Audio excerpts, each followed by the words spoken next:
Back here with Coach Mangini, we're talking Eagles. After a 1-1 start with an underwhelming Nick Foles at the helm, the Eagles were happy to announce Carson Wentz will start Sunday against the Colts. It will be the first game Wentz has played since he injured his knee back in Week 14 of last season.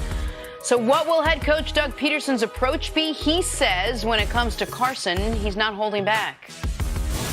In my mind, you know, and we all felt the same way that he's cleared, and there's no need to hold back. Now, we're still going to have conversations, no different when he was healthy. We're still going to have conversations about protecting yourself as we do with all the quarterbacks, and you know, making sure we do the right things there. But there's no limitations. Thing is, I'm not going to coach scared. I'm not going to coach paranoid. I'm not going to go in thinking, oh no, we can't do this, we can't do that. You know, we just have to continue to go play, and I got to coach that way. You know, I'm excited to get him back out there, but you know, at the same time, it's not about one guy, and we can't lose sight of that. You know, we got other issues, you know, offensively, defensively, and special teams that we need to coach up, and as exciting it is to have him back, your starting quarterback, we still have some other areas to fix. Look, Coach Pederson is right. But it kind of might be about one guy, considering the guy that they had in there before was a little underwhelming the last 2 weeks. How much can Carson Wentz help fix this offense? It's not certain at this point. He's coming back from a significant injury. We don't know where he is, and game speed is so different than anything that you simulate in practice or as many drills you want to put a guy through. And I get the idea of not coaching scared. I appreciate that. However, you need to make sure you're making calculated decisions and you're coaching smart, and you're not putting him in a situation that he can't handle, and you don't truly know what he can handle until you see him out there at game speed.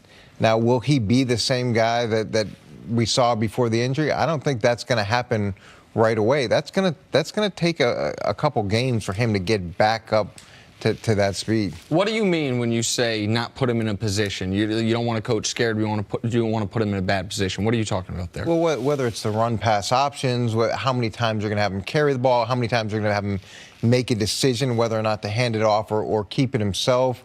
Or do they remove the running part? Are they just faking the ball just for window dressing, just to pull the defense? He really doesn't have an all-out option that he can run on those RPOs, and they're just more of a play-action fake. Yeah, and that to me would make more sense, where you give the illusion that he can keep the ball, but you don't actually put him in a position where he's carrying the ball and he's got to be a runner at this point. And so for the Eagles, I do want people to remember, because I know they won the Super Bowl without him. So everyone's like, oh, it was the Eagles. The story of the Eagles was the great team, no matter who the quarterback was. It became that.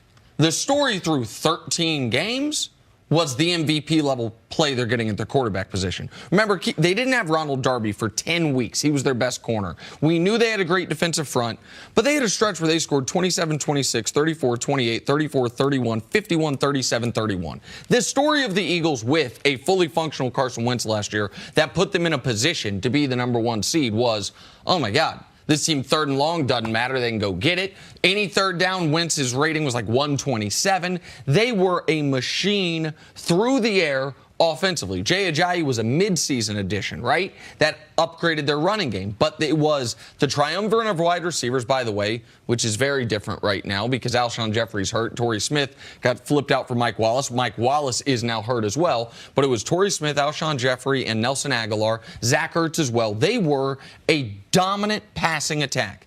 And while Foles duplicated that in the NFC Championship game in the Super Bowl, we saw leading up to those games and since those games more of who he actually is.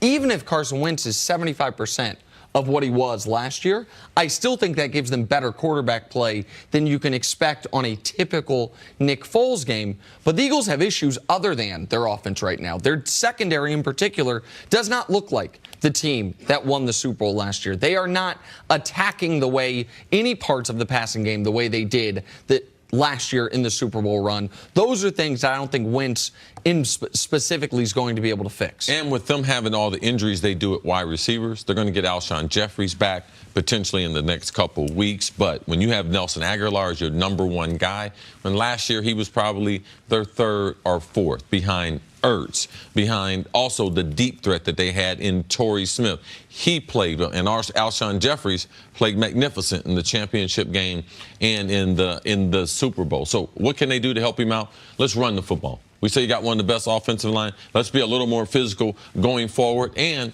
their number of running backs going to have to play a bigger role in the passing game. So I see their screen game being able to help the quarterback, that to alleviate pressure, and he needs to be able to throw to his backs on a regular basis because he doesn't have but Ertz and Aguilar as guys that he has chemistry with. And the thing that we talked about a lot with Carson Wentz, even when he was on the streak, is he was getting hit at a rate that put him in the top 10 of drop back hits per drop back prior to him getting injured, and that to me is still a real concern. Now, the secondary, yeah, is that an issue? But what have we always talked about with Philly? The defensive line. You know what makes the secondary look good is a effective defensive line. So that's how they've built this team. They've built this team around the defensive line, around their ability to get pass rush. So they need to hold up their end of the bargain as well, and the secondary won't get exposed. How realistic is the time frame for when you could potentially see the Carson Wentz we saw last year? Or should we maybe not expect to see the MVP Carson Wentz? Well, this is the thing. I hate when people do this. It's not a bad question, but anytime someone's an MVP, Carson would have been trying to get back to that level, even if he wasn't hurt. Say he had gone through the whole season. Say they don't win the Super Bowl, win the Super Bowl. It doesn't matter. This thing, Matt Ryan, 16. It's his third season. Like, he doesn't know that he's gotten it right. So let alone being sidetracked by an injury. Like, so to think that he has the ultimate confidence, no. And he's coming back to a team that he's not familiar with, and they're going to be coming after the Eagles. Like, they're going to be coming after him. And how tough is that adjustment when he's got that knee? That we typically say it takes about a year and a half before mentally that knee injury is out of your mind. I think the MVP point is a great one. Because who are the MVP? Cam, still trying to recapture his MVP form, and he never got hurt, right? Matt Ryan, I know he had a coordinator change, but he's still trying to recapture his MVP form. We've seen guys have amazing quarterback seasons. Derek Carr, we thought was en route to an MVP. Now, he did deal with an injury. Right. And so was that about the injury, or was that about him playing over his skis for a season? Now, I believe in Carson's draft profile. I believe in what I saw last year. I don't think last year was an outlier year for his talent and his ability. But I want to ask you a question because you have direct experience with this. We see so many teams get to a Super Bowl, win or lose it, and have enormous trouble, particularly at the beginning of the next year, at recapturing that sharpness, that form. The Patriots, while that hasn't been a tendency of them as of late, you talk all the time. The one year the Pats ever missed the playoffs with a healthy Tom Brady was the year after their first Super Bowl. You guys started that year great, if I'm not mistaken, yeah. And you had a swoon in the middle part of the season. I don't see the same sharpness from the Philadelphia Eagles, and I can't put it on them not having their quarterback because they didn't have their quarterback when they won the Super Bowl, particularly for them defensively. What is it about winning or getting to a Super Bowl that tends to follow you into the beginning of next year, and how do you fight it off? Well, you probably didn't even start following the Eagles till midway through the season and really closely evaluating them. So they went through the whole early part of the season under the radar. When you're the defending Super Bowl champs, there's no under the radar. There's no under the radar in the preseason. Every single game, people are getting up for you. The expectations of your performance increase substantially. You've had a shorter offseason. You've had guys who are on the speaking tour. You've had guys who want contracts. You've had guys who feel like wrote books, all the success, all the things. You know, everybody wants a piece of that, and you forget that you don't get to show up the next year and start where you left off. You show up the next year with a clean slate, and you've got to go do all those things you did well better. And who's everybody studying? You. There's been a lot of time and effort and energy put into beating you. And people don't respect what it takes to play quality football.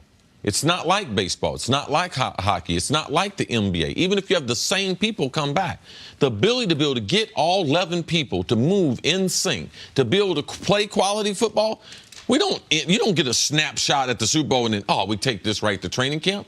No, when you got 30% of the roster changing, football changes, and the way they've changed the rules with less practice, you see more change in the beginning of the season because teams haven't practiced. They don't know what their identity is going to be. So you should expect that. That's why the NFL is the most popular. That's why 8 to 12 fan bases every season. When you start, man, everyone can win the Super Bowl because it is a reality. All right, Coach, stick around. Coming up, is it panic time for Russell Wilson and the Seahawks? That's next on First Things First.